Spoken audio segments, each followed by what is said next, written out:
O sudário de Turim. Em 1988, a datação por carbono revelou que ele era uma falsificação. Mas agora, no fim da vida, um cientista alega que descobriu novos indícios de que o sudário pode ser autêntico. Acredito que posso chegar bem perto de provar que ele foi usado para enterrar o Jesus histórico. Turim, Itália. Em 8 de outubro de 1978, na cidade italiana de Turim, houve um evento sem precedentes. O sudário de Turim, o objeto mais misterioso do mundo ocidental, seria finalmente examinado por cientistas.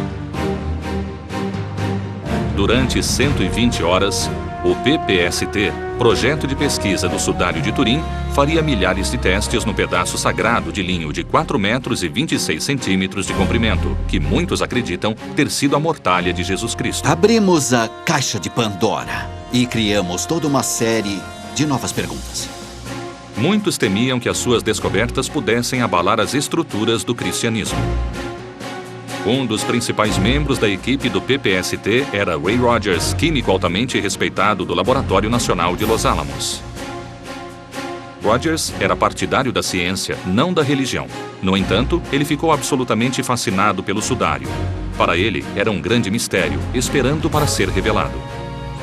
Eu não acredito em milagres que desafiam as leis da natureza. Columbus, Ohio.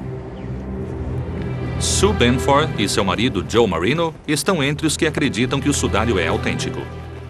Nunca ouvi falar do sudário antes de 1997. Eu estava zapeando pelos canais de TV quando vi a imagem.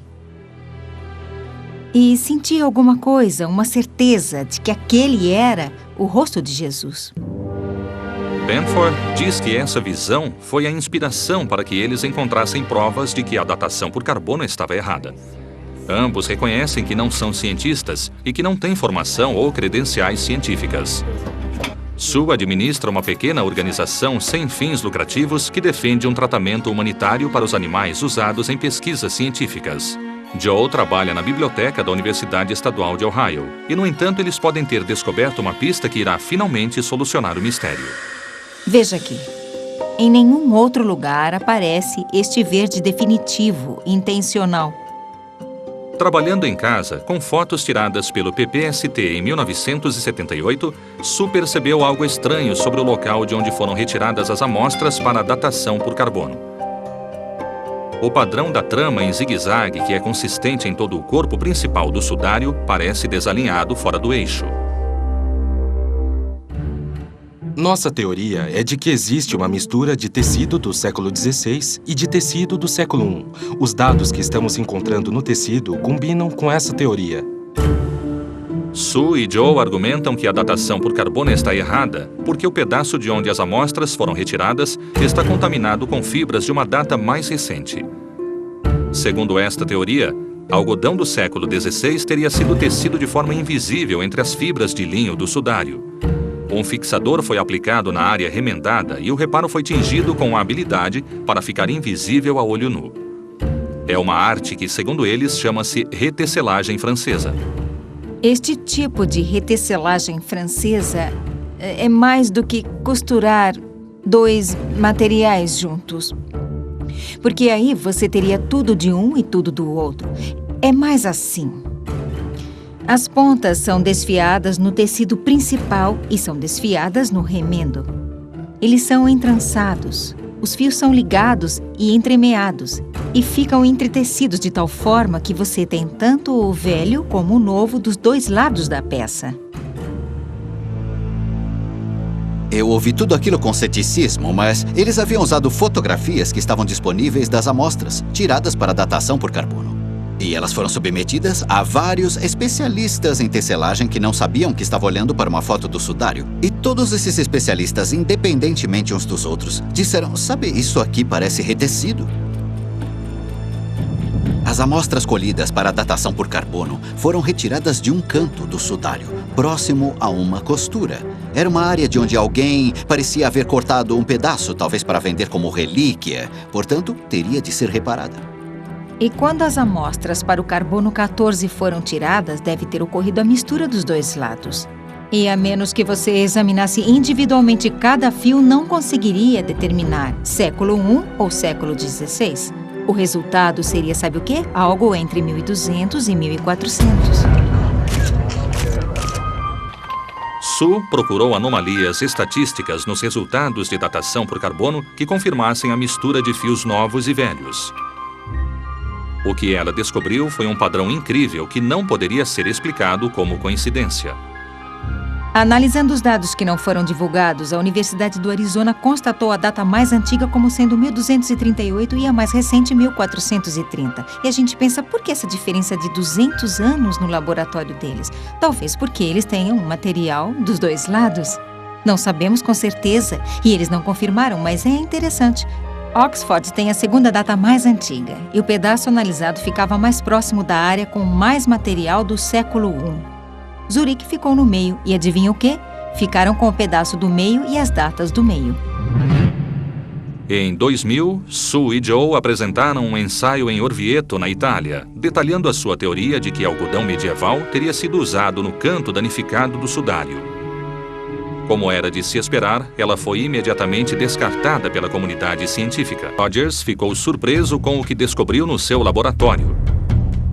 Na sua opinião, Sue Benford e Joe Marino estavam certos. Em 1988, a ciência declarou que o sudário de Turim não poderia ser Jesus Cristo, pois teria apenas 700 anos. Sue Benford e Joe Marino apresentaram o primeiro desafio de verdade aos resultados da datação por carbono. Eles acreditavam que haviam provado o erro da datação porque o pedaço de onde foram retiradas as amostras havia sido contaminado com fibras de algodão do século XVI. Para o químico Ray Rogers, membro original do PPST, a teoria de Sue e Joe era fantástica e implausível. Eu li o ensaio e pensei, eu tenho as amostras que podem acabar com essa teoria. Peguei as amostras de raiz e as amostras do sudário e voltei ao trabalho. Horas depois ele ligou e disse: rapaz, olha, eu não acredito nisso. Eles tinham razão. Tem algodão mesmo. E falou, não tem algodão no restante do sudário, mas aqui tem algodão entretecido. Eles devem estar certos. Rogers estava agora convencido de que Sue e Joe tinham razão. Inclusive, ele encontrou outros indícios que eles deixaram passar, provando que o sudário havia sido remendado com fibras de algodão exatamente no local onde foram coletadas as amostras para a datação.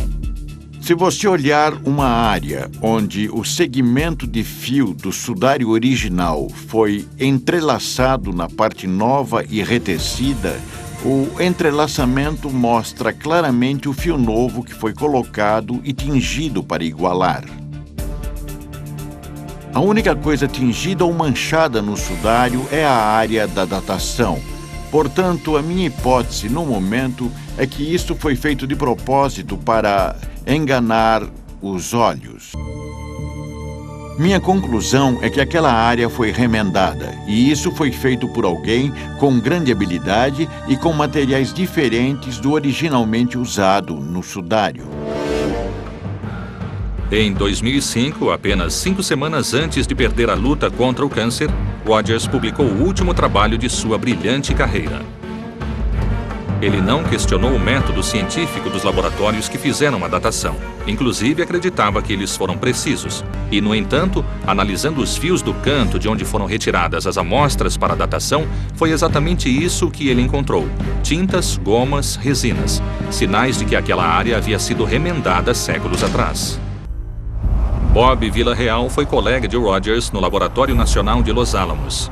Antes de morrer, Rogers pediu ao amigo que confirmasse de forma independente suas descobertas. Mas antes que qualquer teste pudesse ser realizado, Ray perdeu sua longa batalha contra o câncer em 8 de março de 2005, aos 78 anos. Após a morte de Rogers, Villarreal decidiu que confirmaria as descobertas do amigo. Ray Rogers comentou o fato de que a caixa onde o sudário foi guardado, o relicário, foi tratada com timol. Esse tratamento com timol poderia afetar futuras datações do tecido. Mas antes de morrer, Ray Rogers achou que havia encontrado uma solução. O sudário foi danificado pelo fogo em 1532 e ficou com 16 marcas distintas de queimado, marcas de onde amostras poderiam ser colhidas, e como já eram de puro carbono, elas poderiam ser facilmente limpas do timol. E o melhor de tudo é que essas áreas queimadas já foram coletadas na restauração do sudário feita em 2002.